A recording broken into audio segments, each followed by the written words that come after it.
नितेश राणे साहेब ज्यांचे चिरंजीव आहेत, थोरले राणे साहेब एक मोठे नेते आहेत. मुख्यमंत्री असताना, मंत्री असताना त्यांनी अख्ख्या महाराष्ट्राचा विचार त्या ठिकाणी केलेला आहे, समावेशक विचार केलेला आहे. माझी आता सुद्धा नितेश भाऊंकडनं अपेक्षा आहे की ज्या पद्धतीने वडिलांनी काम केलं तसंच काम त्यांनी सुद्धा तिथं करावं. पण हे द्वेषाचं राजकारण महाराष्ट्रामध्ये आज कशाला पाहिजे? तुम्ही शपथ घेत असताना मंत्रिपदाची सर्वांना एक समजून महाराष्ट्राच्या हितासाठी मी निर्णय घेऊ असं त्या ठिकाणी कुठेतरी तुम्ही बोलला होता.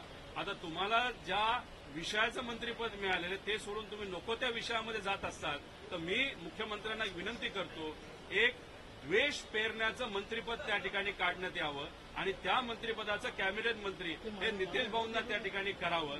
आणि हे जे काय चाललंय की या गावामध्ये सरपंच असं काहीतरी बोलतोय, तसं काहीतरी बोलतोय, म्हणजे महत्वपूर्ण विषय राहिले बाजूला. म्हणजे जेव्हा विधानसभा इलेक्शन होतं तेव्हा ओबीसी विरुद्ध मराठा, त्यानंतर त्याच्या आधीचं इलेक्शन होतं तेव्हा एससी विरुद्ध इतर, असं कुठेतरी वातावरण केलं जातं आणि इलेक्शन संपलं की वातावरण गायब होतं. म्हणजे आम्हालाच कळत नाही की काय झालं. आता याच्यामध्ये सोयाबीन शेतकरी जो आज पीडित आहे तो ओबीसी पण आहे, मराठा पण आहे, इतर समाजाचा पण आहे. कांदा शेतकरी सगळ्या समाजाचा आहे, बेरोजगारी सगळ्या समाजाचे शेतकरी आज त्या ठिकाणी, युवा त्या ठिकाणी बेरोजगार आहे. महिला जात बघून तिच्यावर त्या ठिकाणी कुठंच अत्याचार होत नाही. काल ओबीसी नेत्या त्यांच्या मुलीवर त्या ठिकाणी कुठेतरी त्रास देण्याचा प्रयत्न झाला. त्याच्याच बरोबर पुण्याची घटना घडली वेगळ्या समाजाची. म्हणजे कुठंतरी एखादा अन्याय होत असताना समाज बघून होत नसतो. त्यामुळे राजकारण करत असताना समाज बघून राजकारण करण्यापेक्षा महाराष्ट्राचं हित बघून आणि महाराष्ट्राला एक नंबरचं राज्य कसं करायचं याची आज खरं बघण्याची जरूरत आहे. आणि छावा हा चित्रपट जो 2 दिवसापूर्वी मी बघितला तो जर नीट त्या ठिकाणी या नेत्यांनी सुद्धा बघितला तर छत्रपती संभाजीराजेंचं सुद्धा मत होतं की रयतेचं राज्य म्हणजे सर्वसामान्य लोकांचं राज्य, सर्वांना समान न्याय देण्याची जरूरत आहे, माणूस म्हणून बघण्याची जरूरत आहे. संतांनी हेच आपल्याला सांगितलं, पण आजच्या सत्तेतल्या नेत्यांना संतांच्या विचाराची विसर पडली आणि मानवांच्या विचाराची विसर पडली. म्हणूनच भाजपचं सरकार आल्यापासून आतापर्यंत महामानव, त्याच्यामध्ये महात्मा फुले असतील, छत्रपती शिवाजी महाराज असतील, डॉक्टर बाबासाहेब आंबेडकर असतील, कर्मवीर भाऊराव अण्णा असतील, या सगळ्यांवर मोठे नेते नाही तर छोटे नेते बोलून मोकळे झाले. त्यांच्या कुठेही त्या ठिकाणी कारवाई झाली नाही. ही दुर्दैवाची गोष्ट आहे. आपल्या या महाराष्ट्रामध्ये या सगळ्या गोष्टी होत आहेत.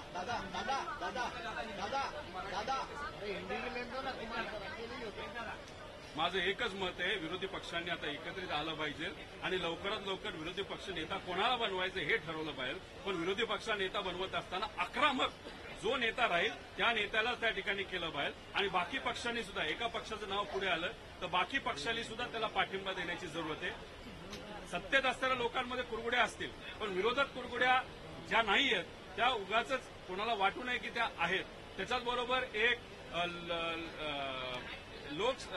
लेखा समिती जी असते विरोधी पक्षाची, जी प्रमुख असते आणि जे काही गोष्टी या राज्यामध्ये खर्च केले जातात त्याच्यावरती लक्ष ठेवते, त्याचा अध्यक्ष सुद्धा विरोधी पक्षातला असतो, ते सुद्धा नाव त्या ठिकाणी देण्याची जरूरत आहे. त्यामुळे विरोधी पक्षांनी फक्त पायऱ्यांवर त्या ठिकाणी आंदोलन करण्यापेक्षा नेते लढतायत, पण सगळे नेते लढत आहेत असं नाही. त्यामुळे सगळ्यांनी एकत्रित होऊन अधिवेशनामध्ये पुढच्या 26 दिवसामध्ये सामान्य लोकांच्या हितासाठी एकत्रित लढण्याची जरूरत आहे. आणि जर एखादा नेता नाही तर एखादा आमदार महाराष्ट्राच्या हिताचा मुद्दा मांडत असेल तर त्याला पाठिंबा देण्याची सुद्धा त्या ठिकाणी जरूरत आहे, असं माझं व्यक्तिगत मत आहे.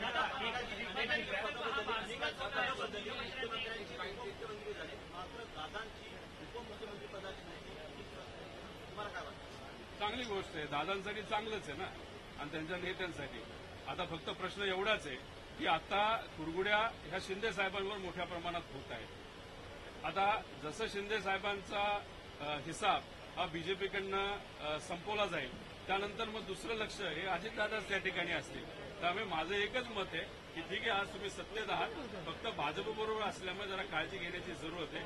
या दोन्ही नेत्यांनी काळजी घ्यावी, कारण का महाराष्ट्राला कळलंय की भाजप काय पद्धतीने तुमची ताकद त्या ठिकाणी कमी करत चाललंय. त्यामुळे याच्यात लपवण्यासारखं काही राहिलेलं नाही. आणि त्याच्याच बरोबर काही नेते आणि खास करून अजितदादांचेच 2 नेते ज्यांना राजीनामा अख्खा महाराष्ट्र मागतोय पण आज त्या ठिकाणी राजीनामा देत नाही. याच्यामध्ये एकच विषय की बदनाम कोण होतंय, तर सरकार काही प्रमाणात होतंय पण भाजप कमी आणि दादा जास्त होत आहेत. पण मग ह्या सगळ्या गोष्टींमध्ये आपण जर बघितलं तर राजकारण चाललंय आणि ह्या सरकारमध्येच राजकारण चालत असल्यामुळे आज सामान्य लोकांच्या वतीने जे काही निर्णय घ्यायचे ते निर्णय घेण्यासाठी त्यांच्याकडे कुठेही वेळ नाही, म्हणून 40% निधी आतापर्यंत खर्चित झालाय आणि 60-65% आतापर्यंत अखर्चित निधी या महाराष्ट्राच्या गेल्या बजेटचा अजून आहे.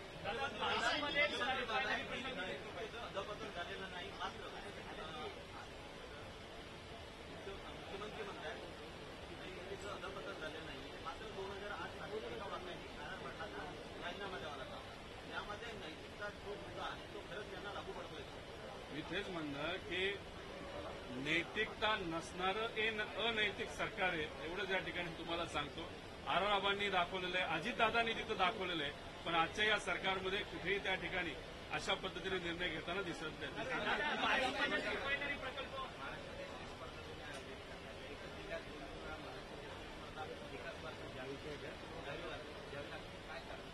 एकच आहे की महाराष्ट्र कुस्तीगीर परिषद आणि एक संघटना ही 2 वर्षापूर्वी झालेली आहे.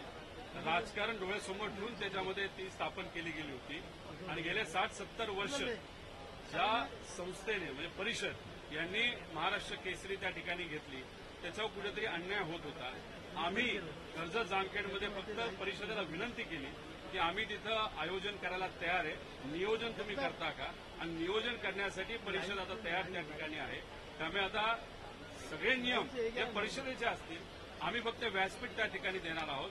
कारण कुस्तीवर नाहीतर लोकांवर कोणावरही त्या ठिकाणी अन्याय होत असेल तर कर्जत जामखेड नाहीतर महाराष्ट्र तो अन्याय त्या ठिकाणी सहन करणार नाही.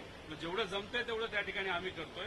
पण जी 26, 27, 28, 29, 30 जी कुस्ती होणार आहे, जी महाराष्ट्र केसरी होणार आहे, त्याचं अख्खं नियोजन हे परिषद त्या ठिकाणी करते.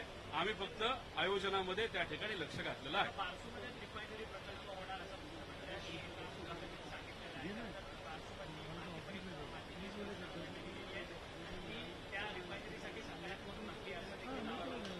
त्यातून रोजगार मिळत असेल तर ती चांगली गोष्ट आहे, पण तिथं असणाऱ्या जमिनी कोणाच्या, स्वस्त शेतकऱ्यांकडनं जमिनी घेऊन काय मोठ्या नेत्यांनी तिथं जमिनी घेतल्यात का याचा अभ्यास करण्याची जरूरत आहे.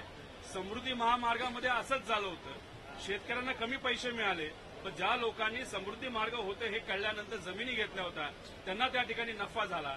त्यामुळे जमिनी कोणाच्या याचा एक अभ्यास खोलात जाऊन तिथं करण्याची जरूरत आहे. आणि जर हे सरकार जे आज सत्तेत आलेलं आहे, तेव्हा गेल्या वेळेस ते सत्तेत होतं, कोल्हापूरमध्ये सुद्धा एक मार्ग जो आहे हायवे तो आम्ही करणार नाही असं सांगितलं होतं, तिथं मतं मिळवली, त्यांचे आमदार निवडून आले आणि आता म्हणतात की आम्ही तो मार्ग करणार. तसंच आज इथं कुठेतरी या बारसूच्या बाबतीत होतंय असं आपल्याला म्हणावं लागेल. म्हणजे हे सरकार इलेक्शनच्या काळामध्ये पूर्णपणे खोटं बोलत होतं आणि आता अख्खा युटर्न घेतलाय असं आपल्याला म्हणावं लागेल. धन्यवाद.